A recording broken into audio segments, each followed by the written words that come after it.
ভয়ানক অভিযোগ, মা দুর্গার সাতনরি হার নিয়ে পালিয়েছে আনন্দী। গ্রেপ্তার আদি, ব্রেন ওয়াশ করল তিতির। জি বাংলার জনপ্রিয় ধারাবাহিক আনন্দী প্রতিদিনই নতুন মোড় নিয়ে দর্শকদের চমকে দিচ্ছে। আজকের পর্বে গল্পে দেখা গেছে চম্পাহাটিতে বাস দুর্ঘটনার খবরে আদির উদ্বেগ এবং আনন্দীর অনুপস্থিতি ঘিরে উত্তেজনা। দুর্ঘটনাস্থলে আনন্দীকে না পেয়ে তার দাদা রকেট আদির নামে মিথ্যে অভিযোগ তোলে। এর ফলেই পুলিশ আদিকে গ্রেপ্তার করে নিয়ে যায়, যদিও আদি বারবার নিজের নির্দোষ হওয়ার প্রমাণ দেওয়ার চেষ্টা করে। আদির গ্রেপ্তারির খবরে তিতির সক্রিয় হয়ে ওঠে এবং আদিকে ছাড়ানোর জন্য উকিলের সাহায্য নেয়।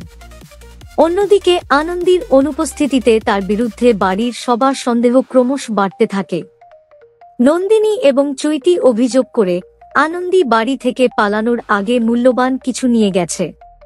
এই সন্দেহের জেরে চৈতি ঠাকুরের সমস্ত গয়না পরীক্ষা করতে নিয়ে আসে এবং দেখা যায় সাতনুরি নেকলেসটি নিখোঁজ। গয়নার অনুপস্থিতিতে বাড়ির সবাই আনন্দীর উপর দোষ চাপায়। আনন্দী আজকের পর্ব 15 নভেম্বর পুলিশের হেফাজতে থাকা আদির মনোভাবেও ভাঙন ধরানোর চেষ্টা করে তিতির। তিতির আদিকে বোঝায় যে আনন্দী ইচ্ছা করেই তাকে ফাঁসানোর পরিকল্পনা করছে।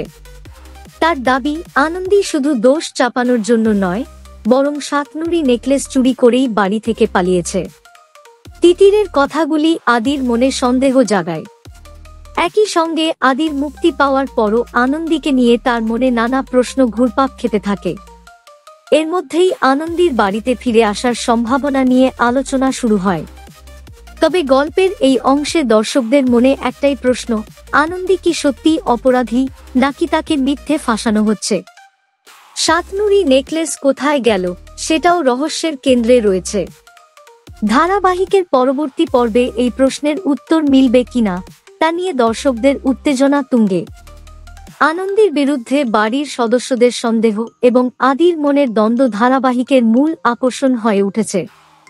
এর সাথে সাতনুরি নেকলেসের রহস্য গল্পে নতুন মোড় আনবে।